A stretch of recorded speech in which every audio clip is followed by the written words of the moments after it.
The reason I decided to do this piece just so happened 4th of July, and the timing of this, was in alignment.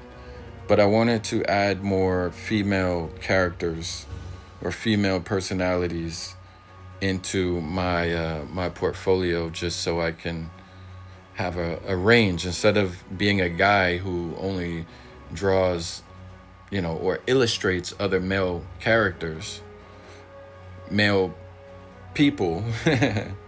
Let me add in more diversity. So, I was thinking for a woman who I think is a great role model. And it just so happens we were coming around to the 4th of July. So, Michelle Obama, former First Lady of the United States.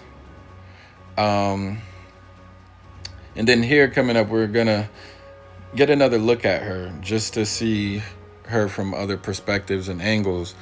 I noticed that she had a larger lower face, kind of an underbite, bigger cheeks, and a quirky like set of eyebrows and eyes. It took me about 37 hours to complete this. Um, and I show that just because it takes time, and time should be something that you want to put into this. So that's very important.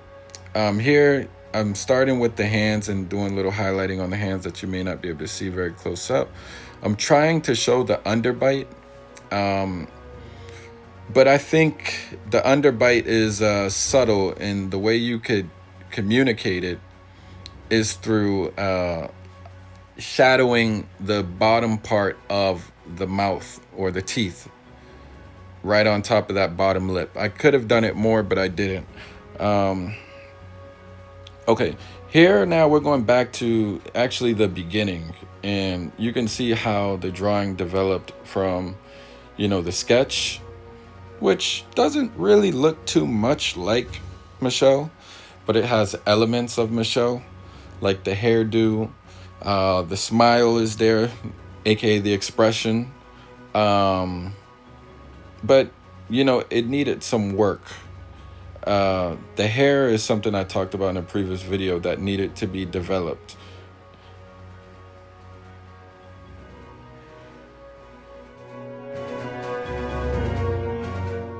This is the longer extended version where I did the lining or the inking, the digital inking of the sketch. And this is you're seeing how I started with the hair and how the hair looked too fine, too many strands of hair.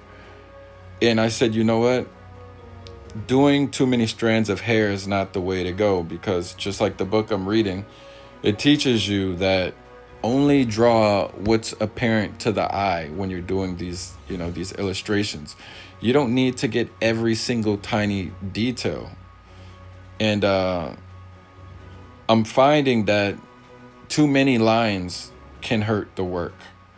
So I'm going through it again, and my thinking is I'm going to produce sections or layers of hair. We got the foreground or the front part, which is her bangs, and then you got the background.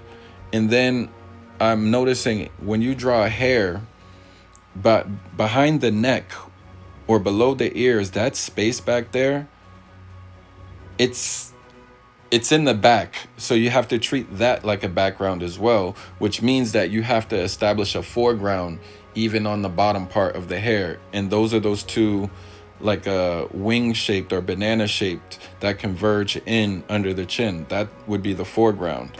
Um, so here I'm just adjusting the size of the necklace. I don't want to make it too big because it's going to throw off the proportions of the caricature, and take away from what I'm looking to exaggerate here. Another thing that was incorrect here was the posture, and you'll see I'll go and shorten the neck, and her lower face got wider. When you draw a longer neck in this caricature style, it just makes the person look extremely tall, like a giraffe. So you got to be careful with, you know, the length and the shortness of the neck. It has to be right on. So Here it looks like I'm filling in the hands and the fingers, and this is something I've been slowly practicing and getting more work in, which is why I wanted to do at least 3/4 body illustration, just so I could get hands and shoulders and torso in.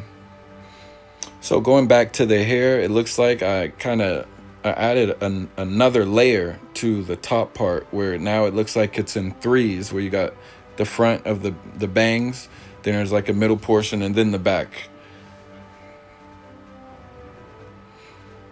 So at this stage of the illustration, I'm really just reworking things to get a stronger likeness. Because if we refer back to the sketch, it had the elements, but it didn't look like her enough.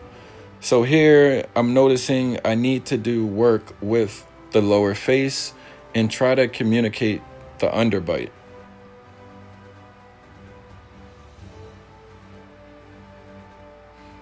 I'm also reworking the hair and trying to figure out what exactly it is that I'm seeing.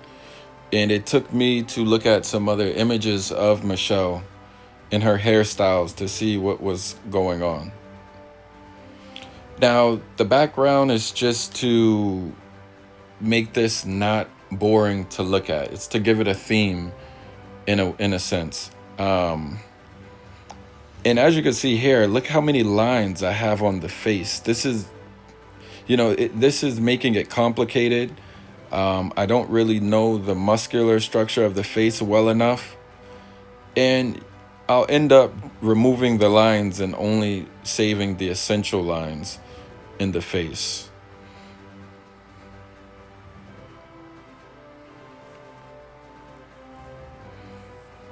So at this stage here, I'm seeing the finish line, and I'm also telling myself, don't rush this. So there are small little details now that I'm working. It's all about the little details at this point. Maybe even closing some lines that weren't connected that I intended to connect. And just catching those small things. Taking a day and then coming back the next day and seeing what else did I miss, and then correcting it. So just, checking my work, correcting my work.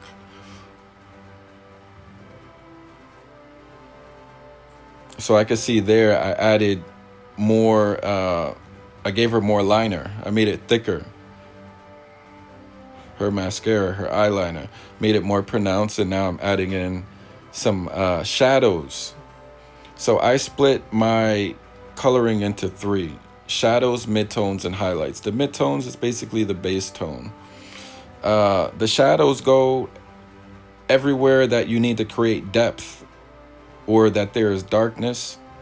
And the highlights, I'm very conservative with. Only go in the spaces that you absolutely need highlights, or you're trying to create an effect. Here, I could have been more aggressive with the highlights, but I kind of tamed it down a little bit. And overall, I'm happy with the work. I think just enough amount of time was put into it. And the outcome for me, it's not perfect, but it's close enough to where I'm okay with putting the pen down and moving on. So I hope that this helps. If anyone has any questions, leave a comment, and I'll be sure to get back to you, and I'll be sharing the future work that I'm doing as well. So thank you all for watching, and I'll talk to you guys next time.